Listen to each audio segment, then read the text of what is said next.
What's up, Brock? Hey, Hey, how's it going? it's going. How was your week? It was good. It was short. It was, yeah, it did go by pretty quickly. How was your week of listening? Man, it was so good.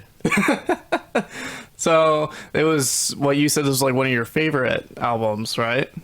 Yeah, I would say I put that up there, especially for a metal album, probably one of my favorites. Yeah. So, we did like a complete 360 from the last week. This week is just like full on fucking metal. Metal. Yeah, I sent you that meme that I made. Yeah, that was good. I kind of forget how polarizing that album probably is.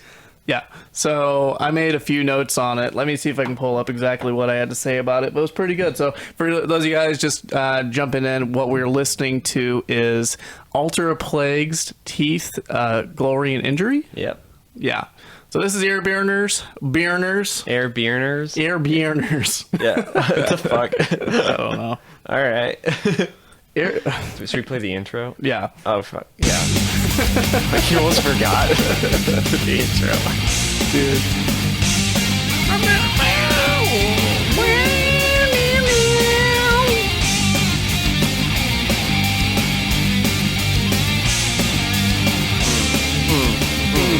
Yeah, hit it, yeah. All right, welcome back, guys. So, like we were saying, Brock chose Teeth, Glory, and Injury, which is this is the second episode of this podcast. So right off the bat, I said 360. That wouldn't make any sense because then we would just go right back to Oh, I didn't even notice. Yeah. yeah. So it takes a 180 from our pilot episode, Altar of Plagues, immediately starts in with an eerie, unsettling opener. So that opener was pretty interesting because it uses a lot of atmosphere. And it's kind of like a weird, like digital sound, but also not, if that makes any sense. Almost sounds like a horror movie intro. But it's so the prettiest song, probably. Yeah, so it's interesting you mentioned that because that's what a lot of my notes revolve around, how it feels like I'm in a horror movie when I'm watching it. So take your anxiety meds if you have them. You know, your Xanax, your benzos, all that. Don't encourage that. Yeah, I shouldn't. If you're prescribed if you're prescribed them, and it's as recommended within your regular dosage, we are not doctors. Don't drink alcohol with your benzos or ever. Yeah. Because this album is going to make you feel like you're locked in the boiler room of a long-condemned asylum that is crawling with Silent Hill-esque creatures clawing at the heavy metal doors and scraping their way through the rusty air vents. Fuck, did you write that? I did, yes. That was nice. Yeah, because that's what it made me feel like. I felt like, have you ever played the original PlayStation Silent Hill game? No, but I feel like I get what it's like. Yep. Yeah, so it has that kind of creepy, eerie kind of like, metal kind of, it has a lot of cool textures layered in. It's something I really enjoyed about it. Sorry, I was moving your cat. Yeah, she's really wanting all the attention. Yeah. No, I especially, compared to, like, this is the band's third record and their last. So the first record they released in 2009 was White Tomb, and it was your kind of typical run-of-the-mill kind of atmospheric black metal, really long songs. And if you like Wolves in the Throne Room or Agalloch, you would probably enjoy that one if you haven't heard it already. It made kind of a splash at the time too, and it's interesting because the band's from Ireland, so they I read an interview with the lead guy, and he really wasn't aware of the other, those sounds coming from, the Pacific Northwest in America. So it's interesting how that album came at the same time as kind of other staples in that genre, even though they hadn't really even listened to each other. Right. But then, with their second album, it almost seemed like he had moved away from really trying to, like, I don't know, make a, like, I guess, epic sounding music. It just seemed like it was so, I don't know, like, indifferent. And, like, the songs were so super long, and it was still, kind of, huge song lengths, like 20 minutes and all that. And then on this record, it's like the longest song's like not even over 8 minutes. And then, everything's really short, compact, but without lacking in any of the atmosphere. So it's really interesting how they can still keep that kind of, I don't know, epic atmosphere without, having to make super long stretched out songs that kind of, dirge on and on, like sometimes can be a pretty notable feature of the, music in that genre. So it's really interesting. And, some people would probably dismiss like the first album as being, too hipster or whatnot. But then by the time you get to this one, it's like, it's not for the faint of heart. So it seems like it's two totally different bands from one to the last. Yeah, so like I did last time, I didn't like explore any backward catalog. I did see on YouTube just a few like live shows just to kind of see, and that's when I was texting you. I was like, this guy, like, if you listen to the vocals on this album and you look at the guy who's singing, it's like this guy looks like a frat Chad. Yeah, it's like he looks. Yeah, he doesn't look like he belongs there. I was like expecting to see a guy with like long hair and like looks like you just dug him out of a grave. Like, yeah, because some of the vocals on this album are some of the most wretched sounds like that a human probably has ever made. Yeah. Yeah, like I think, maybe John from Agalloch has had some similar sounding like I agree sounds, but like you don't really hear some like the emotion behind a lot of it because in a lot of black metal it's like it sounds evil, but it's also like doesn't sound as tortured like most of the bands you would hear in that. So like he just sounds like just insane at times and just like filled with horror and dread and despair and pain. Yeah, it sounds like at some points they're actually like torturing him in the recording booth is kind of what I wrote down. Like like the most notable track like is I think my favorite's probably Burnt Ear. That's one I mentioned a lot. So that's like one track that has one definable moment where you can really clearly hear the vocal line. And that's at the end when he's singing, I watched my son die. Yeah. And it's just such a wretched wail when he's doing it. So yeah, like you said, this is the third album of Irish black metal band's discography. The Teeth, Glory, and Injury was released through Candlelight Records in 2013, following, like you said, White Tomb, as well as Mammal. Is that correct? Mammal? Yep. So I just kind of condensed it down to TGI was the last album that Alter released. Before disbanding in 2013, Alter then had spurts of shows in like 2015, but never did come back to make any studio albums. Now, I know you were telling me that they were doing, the frontman was doing like side projects at the time. I think you said Bliss Signal was one of the ones that he did. Yeah, that was one of them, and I haven't dove into that one as much. It's got a similar vibe. Like it sounds like it's in a similar black metal vein, but it's definitely more ambient. And then he did like a I don't know, like a electronic album almost under the name Wife, and it just seems like I don't know. It was still atmospheric, but it seems pretty I don't know, a big contrast to what Altar of Plagues did. But I don't know, in some of the quieter moments, I can kind of hear some similarities if you listen on TGI. Yeah. And then I condensed also Alter just down to Alter as well, just to make it Alter. Gotcha. Almost sounds even more metal. Yes. Alter. Not a good keyword search though for that band. No. So this is Alter's. This album, Teeth Glory, is total 49 minutes 13 seconds long, and received a 6.8 out of 10 by Pitchfork.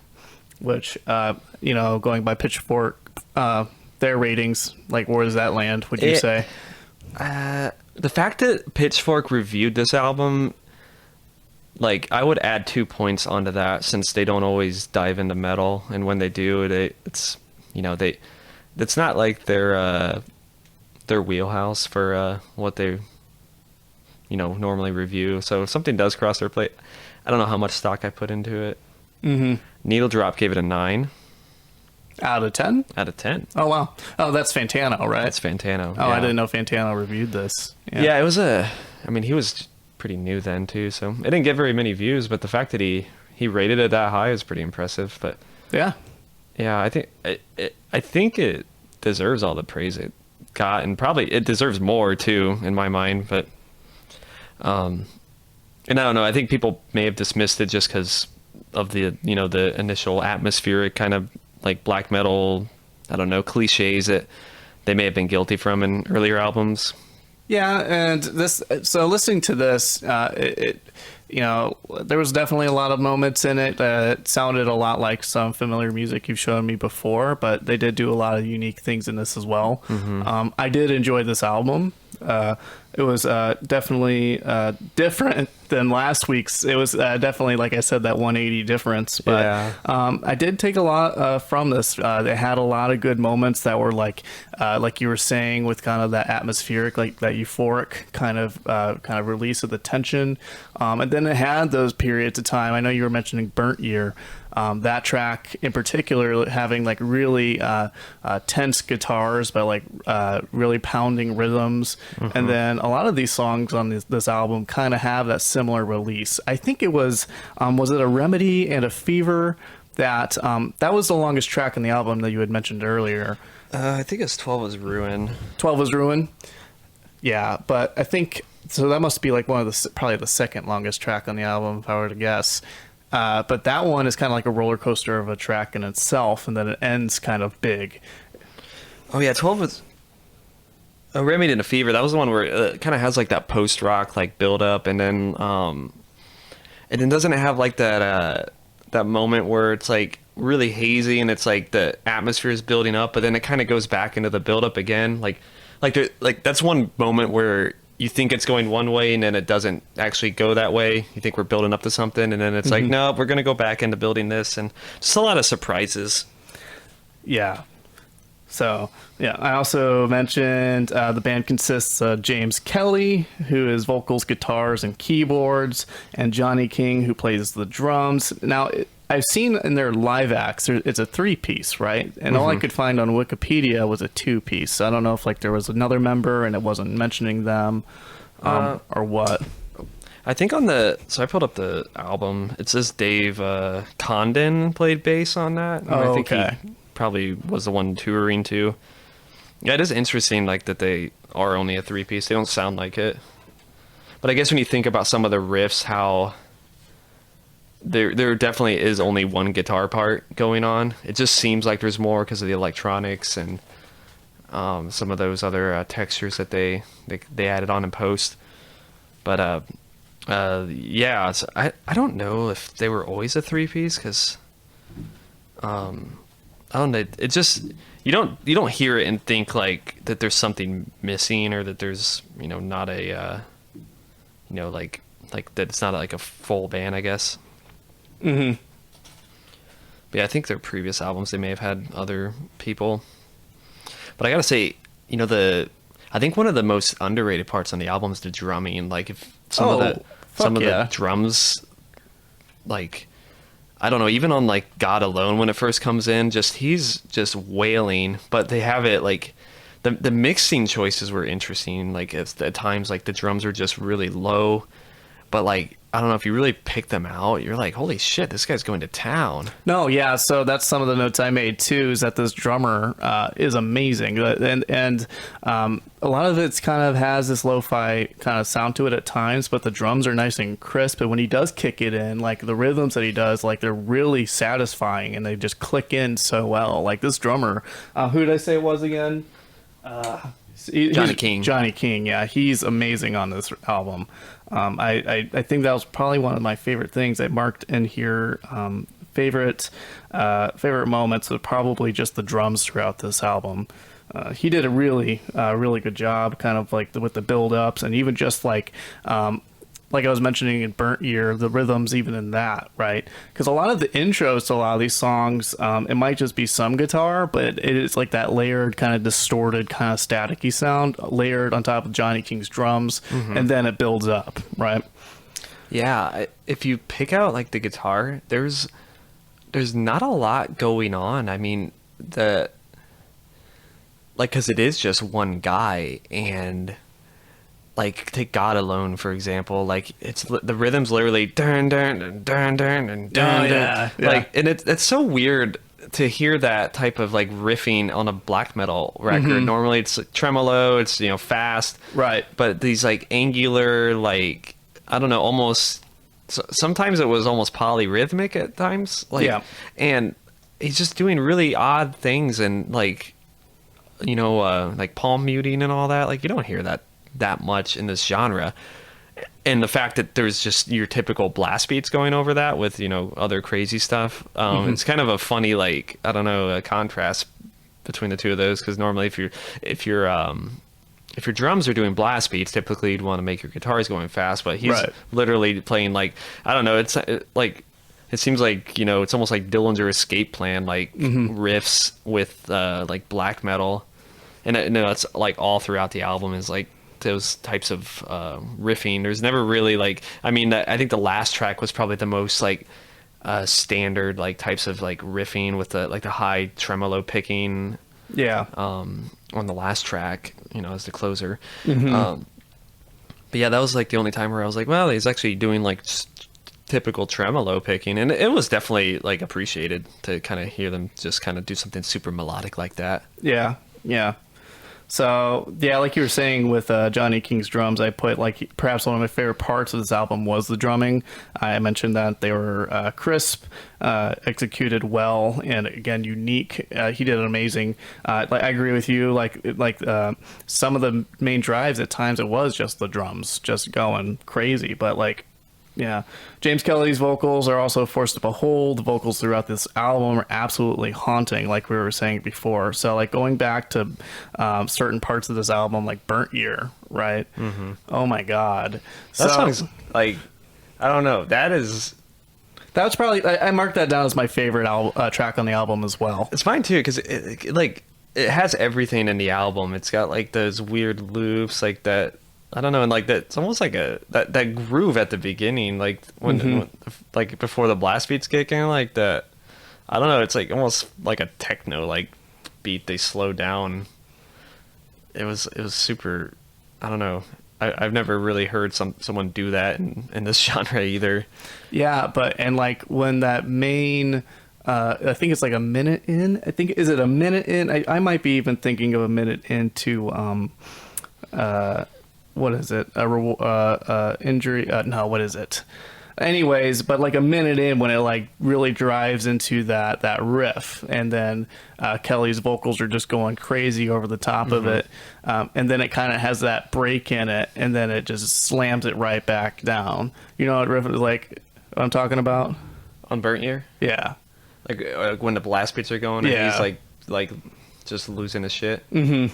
I don't even know. I just thought he was just playing a note. Like I've tried to pick that out, and it just sounded like he was going. So he does like a dissonant thing there. So it's like he goes from like a half step or like, and so it has that creepy sound to it. It's unsettling. Oh, and like when it breaks for like a second, and the drums are kind of doing something, and then it goes back in. Mm-hmm. Yeah. Okay, I know what you're talking about now. Yeah. Because he does do like this kind of like dissonant chord over that.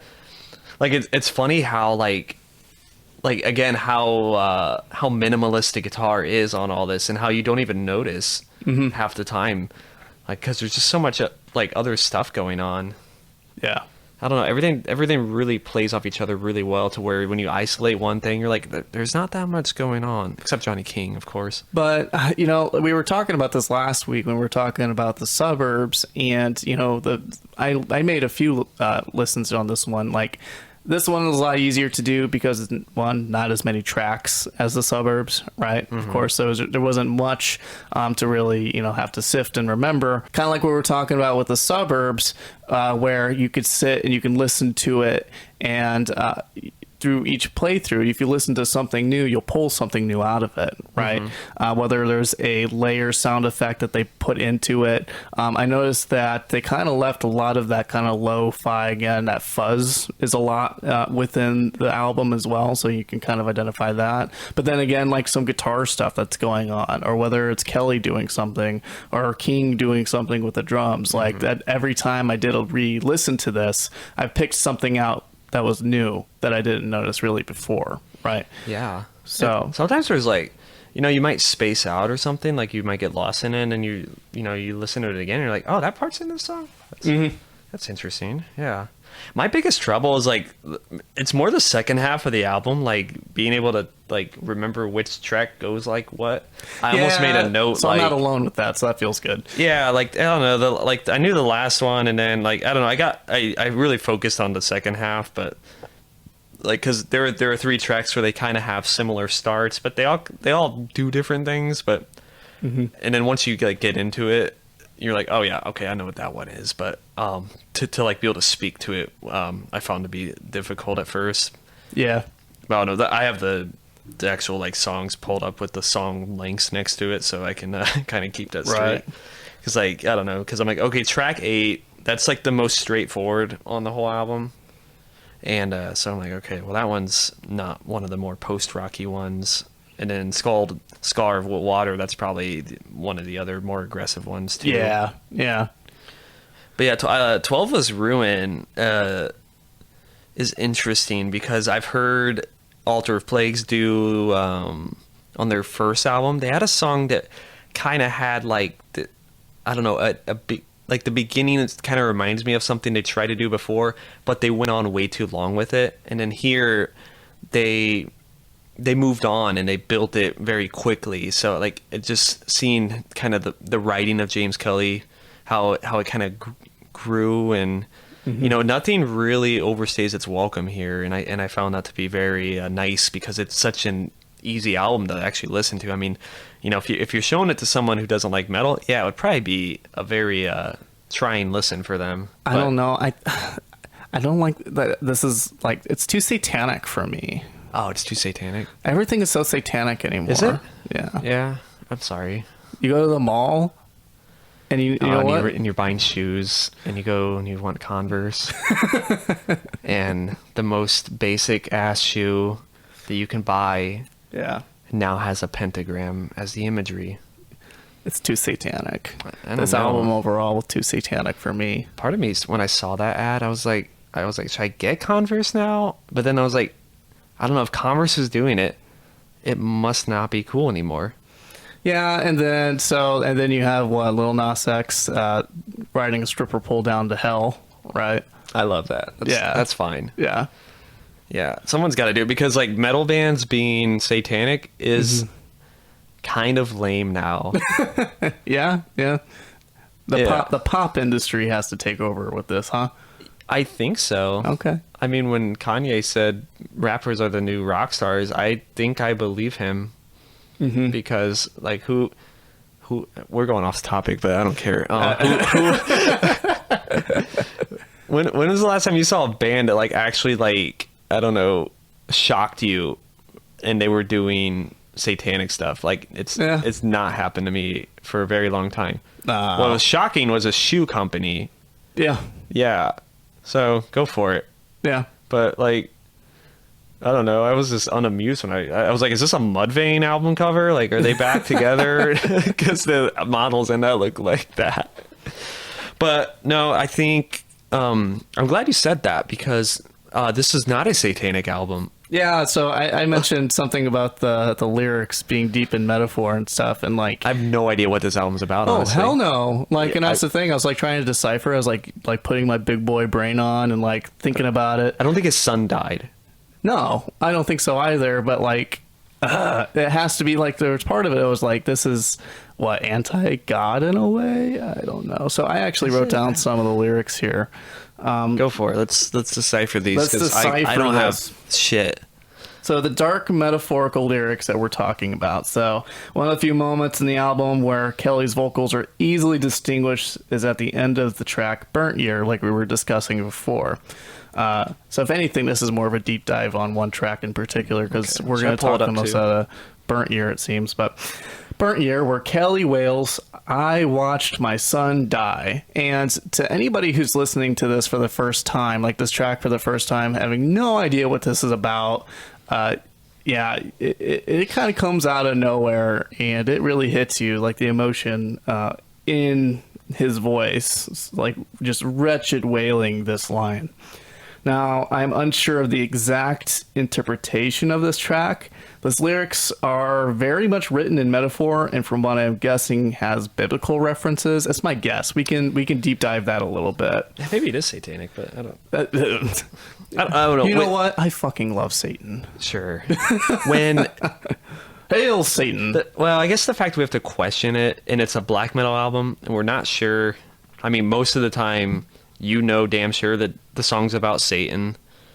But in this one, we're like, it might be, but yeah. it's Usually, not. if there's a band that's like yeah, they'll let you know. Lucifer. You don't have to play it backwards. They'll tell you words that they are. But this one, I don't know. It's because it says, and God danced around the coffin, and we danced with your God. Yep. So Are there two gods? Is it the God that, because he didn't say, and your God danced around the coffin, and we danced with your God. Yeah. So I said both capitalized, so there is respect.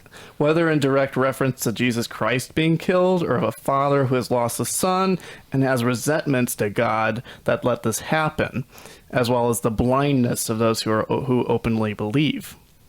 He describes the body, likely alluding to the son, as blind as well, being devoid of life. The latter half of the lyrics to the song being, "A child was buried here. Here my son was buried. And God danced around the coffin. And we danced with your God. And I watched my mother's body raped by a prophet. I watched my son die." So yeah, that's anybody who can explain, because I googled this too, because sometimes you can find like people who are really into this stuff kind of dissect, but nobody did for this. So I don't know. It's really haunting lyrics. They're interesting. It could mean nothing at all. Yeah, I wonder. It might be. I don't know. Let me look at their older albums. Like, God, it's not nearly as like straight to the punch and to the point as like Mount Erie would be. No. Yeah. Or like, I don't know, any other black metal band. Maybe one day when I'm feeling like really like, you know what we should do? We should just cry for an entire week. I'll just make us listen to A Crow Looked at Me. Oh God, dude, that would suck. We don't need to talk about that album anyway. No, I think that's been talked about. Yeah, I listened to that album. That was rough. Yeah, you're crazy, dude. I was asking for pain. I don't know, but like, I'm a masochist. I don't think it's satanic. I don't think it's satanic either. It's not. Nothing in the album. I read through the lyrics of almost all the tracks, and nothing really screamed Satan to me. Maybe like resentments towards a god or a religion. Maybe there's resentment. That's fine. Like so I pulled up. There's a black metal band from the '90s called Sacramentum. Here's the chorus from their song "Blood Shall Be Spilled." In the name of Satan, blood shall be spilled. In the mighty name of Satan, blood shall be fucking spilled. Like, that's normally what you're dealing with. You can't get much more to the fucking point than that. And that's normal. Like, so the fact that we have to question it, that blood shall be spilled. Like, all right, cool, got it. Yeah, any satanic. There's no reading into that. I've listened to has always been Satan. Yeah, it's all like Halloween. These guys aren't actually doing that, but I don't know. There's something. I guess it's thoughtful, but if there is a message in this, I didn't get it. Over my fucking head. Yeah, I'm not smart enough to decipher this. It's fun to listen to. It makes me like all creepy in my Yeah, it's funny how last week we're listening to The Suburbs and how much I was reading the lyrics, and then last night I was like, oh, I should probably look at the lyrics for this album that we're listening to this week. And I'm like, wow, look how unimportant those are in this genre. Look how unimportant they are. They hold a place in mystery and kind of like maybe just mystery and they're interesting, but again, like, it catches you when he's wailing that line. You're like, oh, this has some weight to it. But then you read the lyrics and you're like, but how? Why? Right? Yeah, like, oh, damn. Poor son. But then you read it, like, okay. You know, if it had been like an actual like story, like, you know, how did your son die? But like, no, it's like dancing around in the coffin, or like, like, I don't think that's rooted in reality. No. So I don't know. I read every lyric, And then I was like, okay, I have not left here changed. That's true. Yeah. But I guess when you listen to metal, how often has that mattered? True. I don't know, man. There's, like, some good one-liners. When I listen to Tool, man, my IQ just like that just spikes me like through the roof. Yeah. Yeah. Because they're not cryptic at all, ever. No. Yeah. I feel like I leave away with the same thing. Or I guess for them, it's like I just took like 10,000 meanings from God. their list. Yeah, sorry. God, that's from their fucking awful. Yeah, I know. From their there's like, well, you could literally interpret this however you wanted. I don't know. This song, I guess maybe Altar of Plagues did a better job, because I'm like, well, it's not a lot of topics. Like, I rule out quite a bit with this. I was just thinking Tool is pot's good. Pot's good, spiral, numbers, connections. If you watch Joe Rogan, you'll understand all of Tool's discography pretty much. Just taking horse dewormer. Yeah, it's ivermectin. Oh god, man. Fuck. I don't know. So, Did you think of the album cover? Did you watch the video for God Alone? No, I didn't. I didn't watch any of the music videos. Again, I watched some live tracks. The album cover is kind of basic, honestly. It's just I didn't. It's not like anything that like I don't know. Yeah, but it's a The girl that looks just like your. she's doing a back bend, but she's like, it looks like the video's like a black and white like video of like her dancing and shit. I thought it was an interesting choice, just because normally it's like a long-haired dude in corpse paint, like with an upside down cross on around his neck, but like this was like they chose a female like dancer, and then she's in the video for God Alone. So I don't know, it's not as bold a statement as Def Heaven made, making a pink album cover, but it was an interesting, like, I don't know, what's the word? I don't know. You gave me that album too. Yeah. It's like bubblegum pink. Yeah, like they did something different, I guess. So, like you said, he being looking like a Chad. This guy, was doing this since like 2009. So, I mean, coming out on stage without long hair. But I read that's because he was in university and he couldn't like cut his hair. And he was always jealous of like people with long hair. Yeah, I was like fully expecting to see a guy who like his eyes were like all sunken in, and he was scrawny with long hair. It looks like he'd been living in the woods, like in a cabin, and like. Yeah, that's what I was expecting. But then and it's like, this guy plays lacrosse and wears like. And the fact that he's Irish. Yeah, they're Irish. He's got that accent. I haven't listened to any interviews or anything like that. No, it's like it's normal. It's not like Groundskeeper Willie, but it's I don't know, it's just normal, like Irish. But because it's not a part of the world that you really think about a lot with like black metal music. Mm-hmm. Or I don't know. I think of the Dropkick Murphys, I guess. Like, I don't think of a lot of music that comes from Ireland. I'm shipping off to Boston. Wow. Every Chad in the bar. Yeah. Yeah. Do you guys like The Departed? Yeah. Yeah.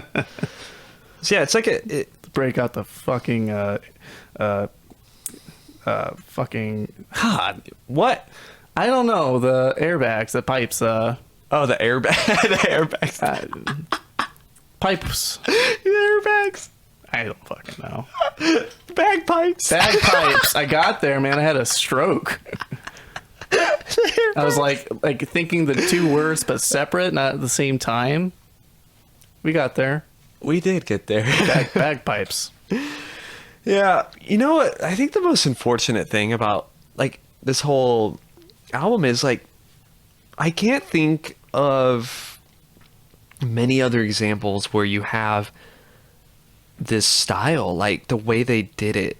Like the only band that I think comes close is a band called Locrian. Oh, I know, you talked to me about them before. They're the one with like the album cover with just the shopping cart. Yeah, it just sounds like that. They're more like a doom kind of. They're more ambient. They they don't go as aggressive as Altar of Plagues did on this album, but the kind of electronics and mixing with black metal in a tasteful way, that was definitely it's not been done a lot. So, and like the way they kind of ended at the same time as like Death Heaven exploded with Sunbather, like the same year these two albums came out, and just how from then on we have just these very beautiful like shoegazy type bands playing black metal.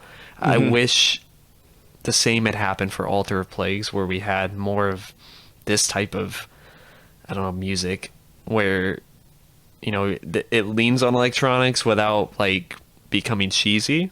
It's very difficult to do. But like also having riffs like that, I wish we had more of that, you know, especially right now, because I think the whole like shoegazy black metal type, you know, music with really long songs is kind of starting to become old. Yeah, and it's kind of like, let's just play the same note as fast as we can for however long, and then just all build. the reverb turned up all the way, and just someone shrieking over the mic. I mean, a lot of the time, if that's how you sell me on a band, I'll probably listen to them. And, you know, I might like it, but, you know, I'll be like, there could be something more here. Yeah. Yeah, something a little more focused, like this. Something more, something that doesn't overstay its welcome, where, I don't know, when I try to listen to like a new band that like does like a Death Heaven or like a Wolves in the Throne Room type style, I just feel like I know where it's gonna go. In this album, TGI, Yes. I feel like there were so many twists and turns, even though it may have been like doing similar things, the way they shift a song and morph it into something else without you really like predicting it is very nice and very unique. Yeah, they said hell to transitions in this fucking thing. Like, that's why, like, I think spiked my anxiety a little bit listening to this. You know, maybe not as much as like that Daughters album that I still have yet to fully finish, but that's anxiety, like the musical. Yeah. But even this does have those moments where it's just like the opening track, and then it just like out of nowhere just goes like into the next track, just like balls to the wall, without even letting you know.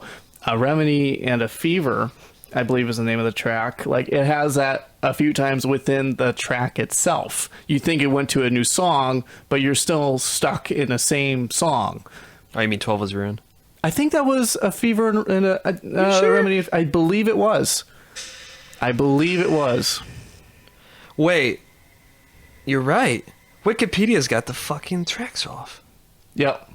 Yeah, so that one's the one that... Oh, damn it it. starts with that, like again, going back to being stuck in the asylum boiler room. Like, it's just like that, metal on metal, and then you just hear Kelly just, like, yelling whatever. Yeah. Yeah, the drum is so... Yeah. And then the guitar's coming, it's like... Yeah. That's such a cool moment. I think that's one of my favorite moments in the whole album. And then there's a big moment of euphoria in this track, Remedy and a Fever, which may just be playing off the name of the track itself, because it has moments of like euphoria. It still kind of like has the tinge of like unease, but it's like, this is really nice, like given what we just went through. Like, it's almost just like, I know we just put you through a lot, honey, but we're gonna give you something to kind of make it feel better. Yeah. And then at the end, it just takes the rug right back out from under you and just like burn. Yeah, that track is awesome. And like, it is. I feel like in rock and metal, there's like this apprehension to get into like electronics, or I guess when bands do it, they do it in a horrible, like cheesy way that usually when they say that, they mean they're trying to go as commercial as possible.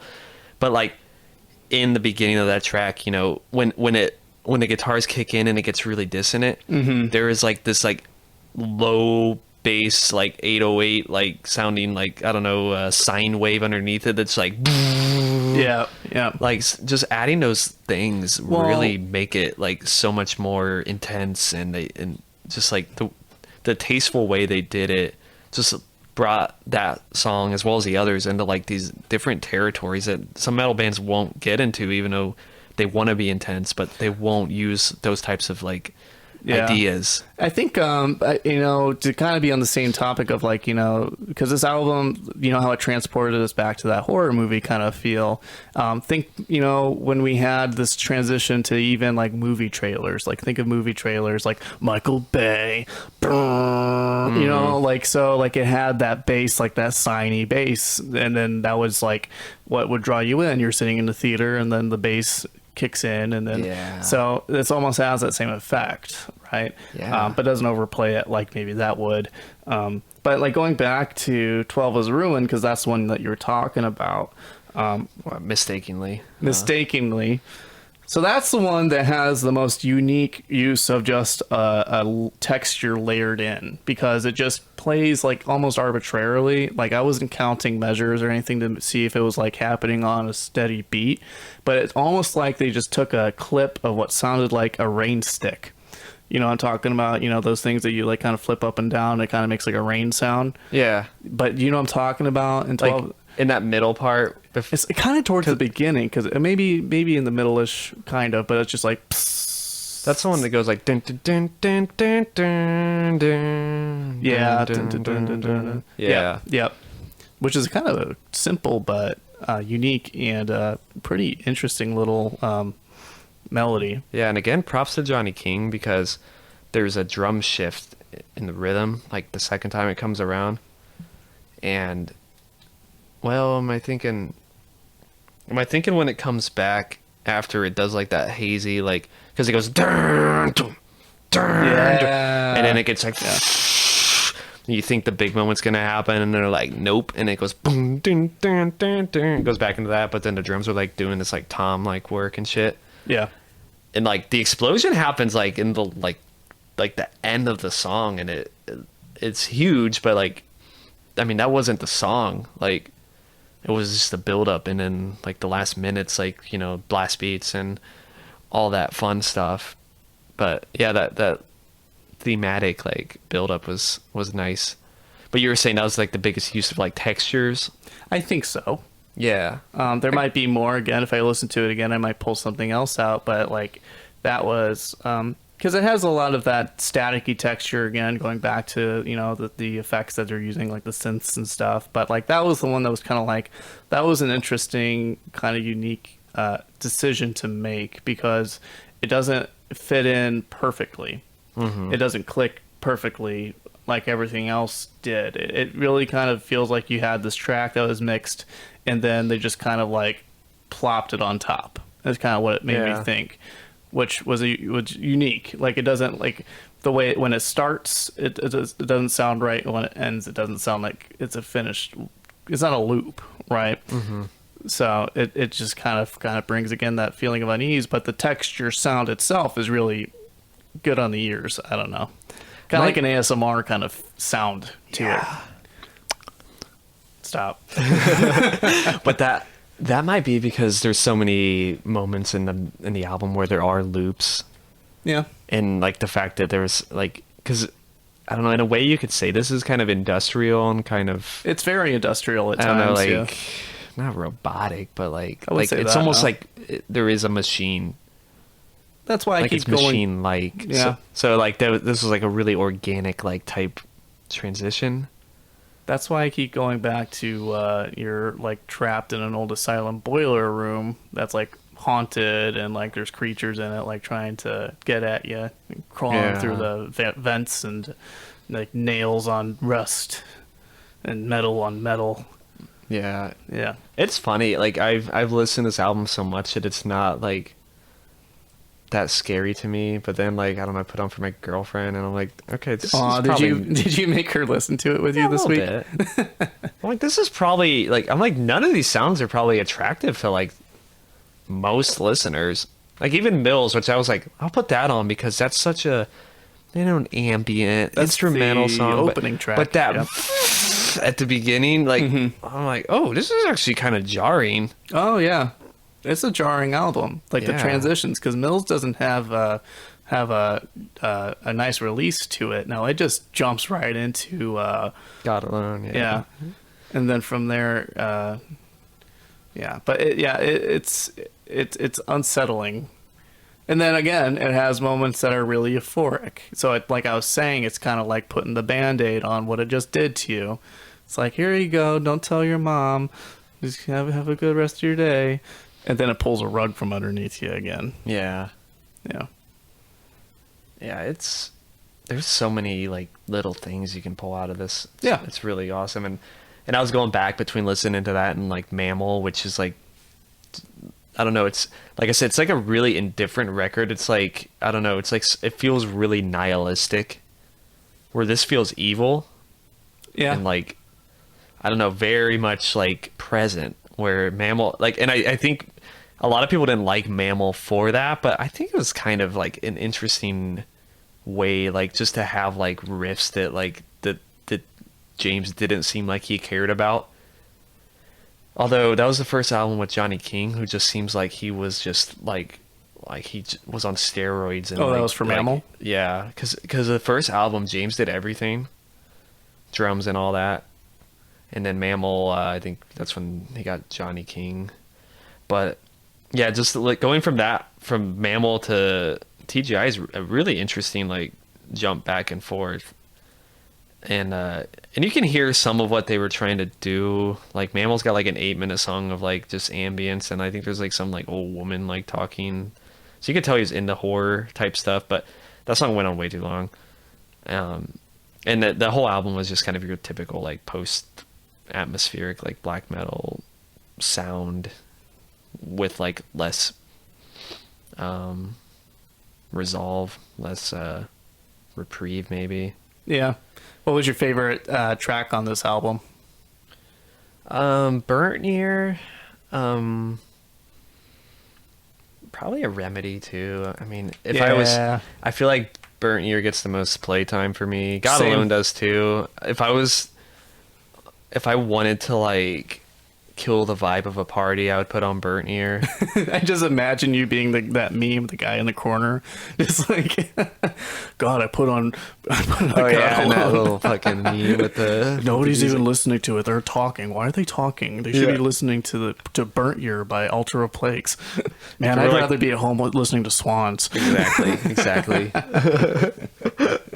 Yeah, Burnt Ear is like, if you want to give someone an idea about the album, you put that on. God Alone would be a good intro too, obviously, just because like that's what they made a video of, and that's kind of your I don't know, it's like the first real song of the album in my mind. But well, yeah, because Mills is just basically an instrumental, right? Yeah, it's like a very long intro. Yeah, but if you put that on and you would that doesn't give you an idea of what you're in for. No, well, it gives you an idea that something's wrong. Because God Alone starts off like, like it like goes right into it, right? Yeah. It's like, hope you're ready. Yeah. Buckle up. Yeah, because you're not going to be able to keep up if you ain't ready for this one. Hold your butts. What's interesting is how the shift between Mills into that song, like, it's like God Alone starts off so lo-fi. Yeah. But Mills ends on this, like, very present production. Like, everything sounds very nice. But then it just sounds like we're, like, someone, like, pulled the stereo away from us when God Alone first starts. But then it, like, snaps into place. Mm-hmm. But, like, I don't know, if you were to take a normal band to do that, they would probably keep it at, like, the same, like, intensity or frequency or whatever. But I feel like they did that on purpose just to fuck with us. Like, because that whole album... It was just a psychological, Yeah, it wants to make you uneasy. Like, even Mills being that pretty, like, the way it, like, those noises at the beginning. And then, like, it has, like, a lot of melody, but at the same time, you're like, I still don't think, like, this isn't Tycho. Oh, yeah. No. Tycho, oh my God. Yeah, it's like, this isn't, like, this pretty, like, Tycho's what I listen to if I'm, like, studying. Yeah, it's like good passive listening. It'd be good in, like, a department store. Yeah. It's, like, nice ambient. And, like, I don't know, Mills has, like, some moments where I'm like, that could maybe, like, I don't know. Maybe not. Nah. I don't know, like, some of, like, the synths or maybe, like, the guitar lines, like, because, like, there's something pretty about it. I'm just imagining, like, a kid in, like the toy, like, section of a store, like, Mom, what's playing? And it's just like, yeah, I'm scared. dude. Like just how it starts, like Yeah. that's not pleasant. Yeah. No. Like, It's that goes back to my my reference of like Silent Hill. Like, I don't know if you've heard the Silent Hill soundtrack at all. Have you? no. Let me see. Maybe. Funny story about Burnt Ear. I last year we were all like locked down and whatnot. We're I was watching like Twitch streams, and that was my song of choice to like request for like live streams. And I remember like this one dude like paused it like during like the blast beats, and he was like, "What the fuck is this?" And then he just goes on to keep playing it, which I thought was funny. Like, why don't you skip it? But Yeah. he's like, I don't like. Even then, he's like, "This, I don't like it, but I'm intrigued, so I'm gonna keep playing it." Because one time I requested the first Converge song off of Oh my god. Jane Doe, which is like the most like Just goes crazy. yeah, that scream at the beginning. Oh like, my gosh. yeah, that got shut off immediately. Yeah, I played Concubine by Jane Concubine is a fuck echo. Yeah. You play Concubine? And then this isn't a Jane Doe reaction pod episode, but that might be a good one to do down the line. Yeah, I really do like that one. Honestly, I think this record has more in common with Jane Doe than it does like Wolves in the Throne Room. Oh, I would agree, just because of the unease and the unexpected, and like going down twists and I turns. didn't really think of that. I thought of Dillinger Escape Plan, but that's not really. I think Converge is a better comparison. Yeah. Some of those riffs in Converge's music are very angular and jagged, like Altar of Plagues does on TGI. When you do that, Am I not? I'm not facing the mic. you're fine. You should be fine. Okay. I just sound better. Yeah. No, this is the Silent Hill theme I was telling you about. That sounds Serbian. I think I've heard this. You probably have heard this before. Yeah. Dun, dun, dun. Yeah. I'm waiting for like Mike Patton of Mr. Bungle to be like making some Yeah. weird like noises. Or... Oh, you mean easy like Sunday morning? Yeah. Yeah. What a character. Holy shit. I would agree with you. I think my favorite track on this is Burnt Ear as well, and then also a Remedy and a Fever, whatever the fuck that song's called. These song titles. Yeah. You know, A Remedy and a Fever, or a Fever and a Remedy, however it is. But that one's probably my other favorite as well. I put on Found Oval and Final, and Rachel like laughed. She was like, Found Oval. Yeah. Like there's a comma. Yeah. Found Oval. What? Found Oval and Final. Yeah, some of these tracks are kind of weird. Why was 12 ruined? I don't know. So going back to the lyrics, the metaphorical, dark, phrases and everything in this, they go above my head, and I took nothing away from this with the words. He could have been shrieking literal nonsense, and I would just been like, "Oh, that sounds nice." Yeah, it's pretty. Yeah, He's very tortured and yeah. They're like frail. holding him down in the vocal booth, just like. Well, that happened. Oh wait! Don't that's tell so- me that this is something that people have done before. So there's that band Zather, which is just one dude who's your typical I live in the woods type of guy. Yeah, we all know Probably this. not. I think he lives in the city. I went Sorry, to high no school with offense. somebody like that. Yeah, it's okay. He did a album with Sun, and allegedly they found out he's claustrophobic. So I don't know. This could have been debunked, but they like locked him in a coffin to record the vocals of one of their songs. Yeah. Just imagine him coming to the studio that day, just like, "Oh, gonna record some vocals." Yeah, and they're like, Hey, "Hey, what- we what- have a great idea. We're Yeah. gonna hold you down and lock you in That's a big hole you guys have there. coffin." Yeah, it may have been a box. Oh. Maybe someone added a coffin like to embellish of it. But, you know, Box, a I- coffin, it sounds ridiculous, so it might not it's a be true. casket at that point. Yeah, a casket, whatever. I don't know the difference. But Yeah. maybe when you get enough of a group of like people in the dark music, they might come up with some type of idiotic idea of like recording vocals like that. I wouldn't put it past my buddy. Yeah, I wouldn't either. Like like, that sounds like a great idea. Like, why not just expose you to your fear and then just hit record and then see what happens? Like, did they put a mic inside the coffin? I don't know. These are things that like keep me up at night. Like, I just don't know if that happened or not. Maybe someone could tell me, like, hey, that's actually bullshit. You read it on Wikipedia, you fucking idiot. You need to do better research. Yeah. But yeah. But then you go back to like Mayhem, who actually they actually buried themselves before shows, right? That was, he asked to be buried and they said no, but he would bury his clothes allegedly.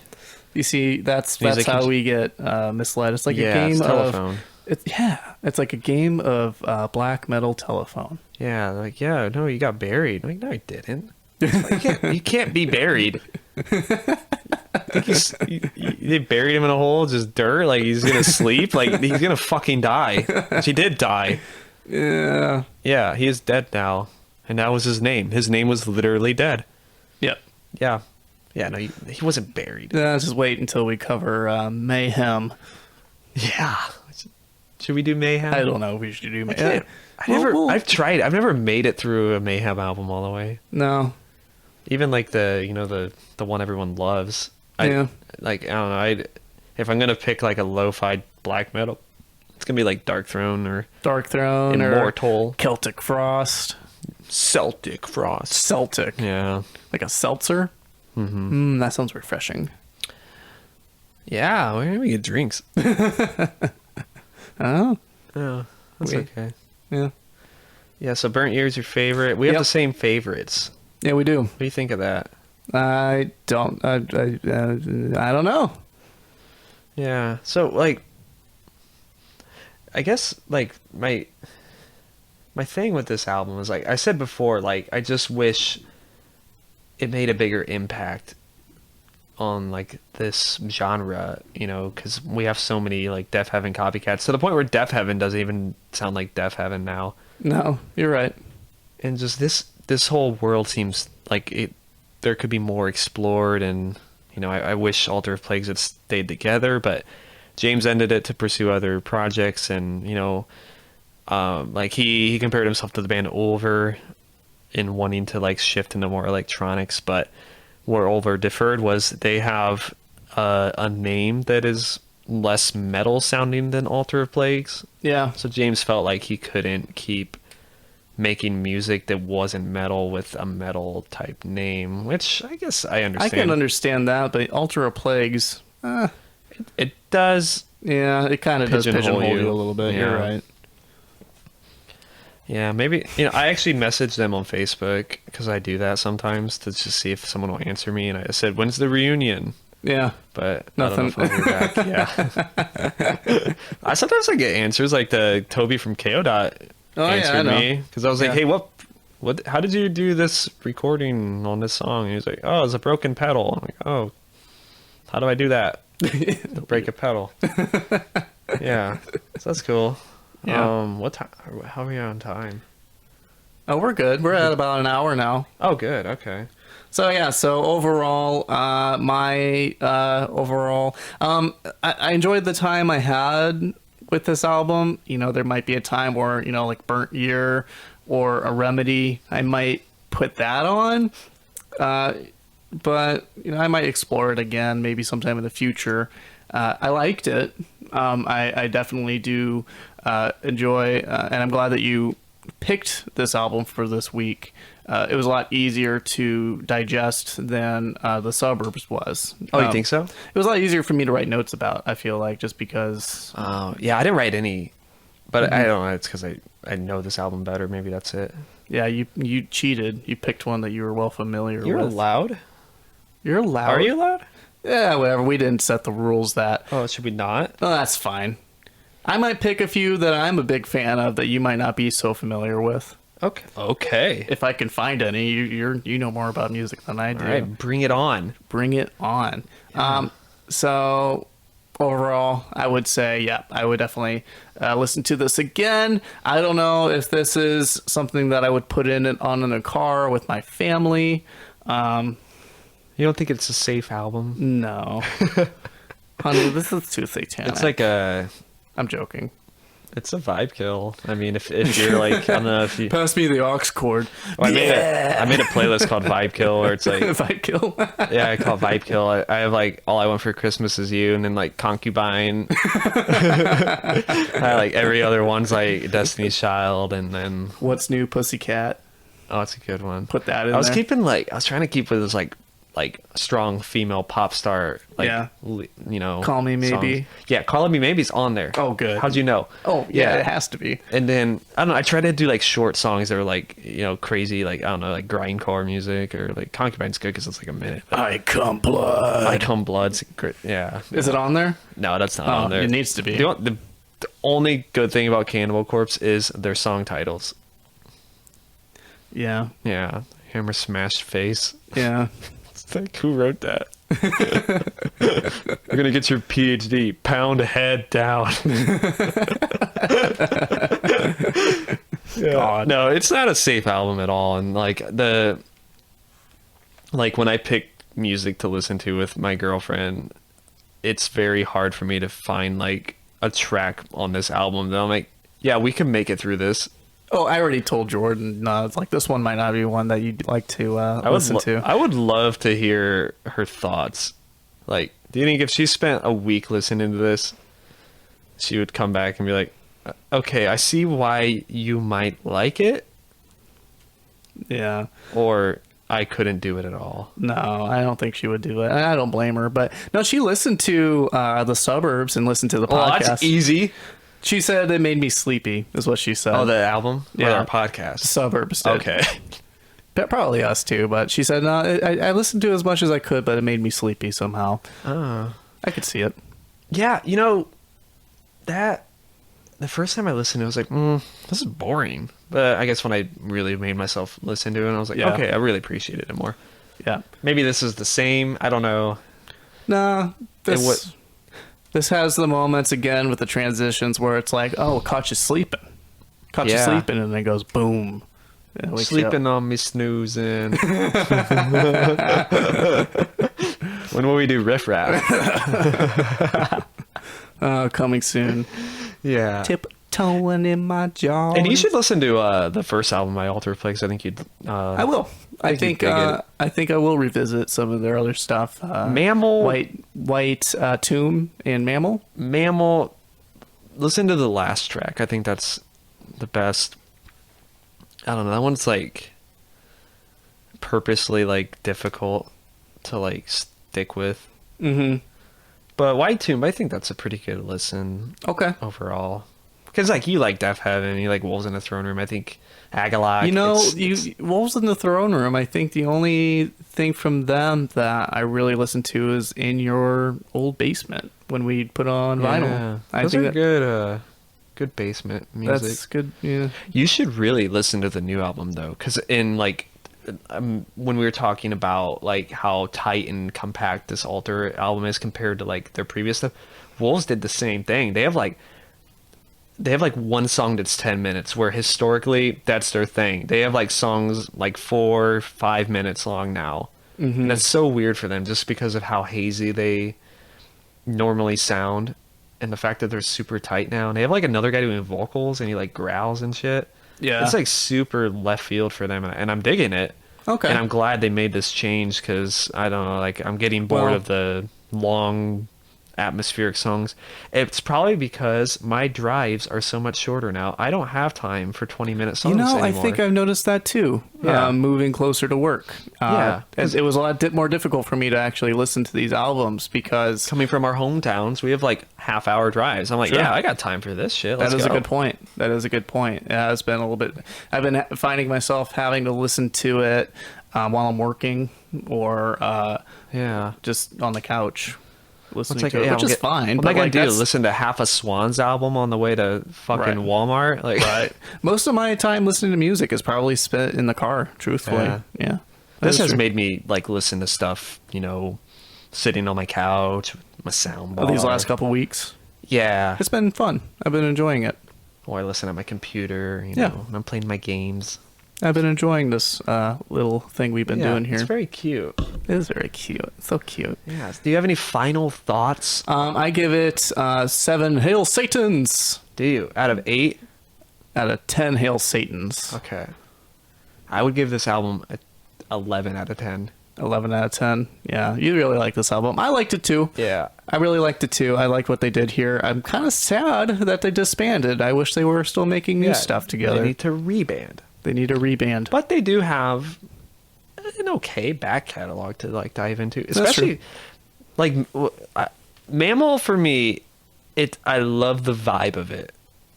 If you're like into like just lose yourself in it, I think you can do that. If you want something that's going to totally excite you, probably not. Well, White Tomb, it's kind of both. You've definitely heard similar stuff to White Tomb. I think the first track you'll definitely dig. That's usually the one I spend the most time with. But I think you can tell if it's probably the more amateur of the records. But yeah. Okay. Yeah. What are we doing next week? This week or I didn't think I would have, like we've been talking a lot about anxiety here. If you have anxiety, like I do, this was really something that's been on my mind all week. It's just like, man, what do I pick for next week? And I put you on the spot last weekend. I'm sorry I did that to you. It's okay. Because I was worrying maybe irrationally about what I'd pick. Well, it's a big deal, dude. It is a big deal. You probably weren't anxious enough. Bruh. So I think we're going to do, not that I think we're going to do, I know we're going to do The Glow by The Microphones. Okay. That's what we're going to do. I haven't listened to it, so we're kind of doing a cool kind of pattern here of kind of like more indie sounding and then going to maybe to like more metal. Sure. And I'll probably throw some metal in there too.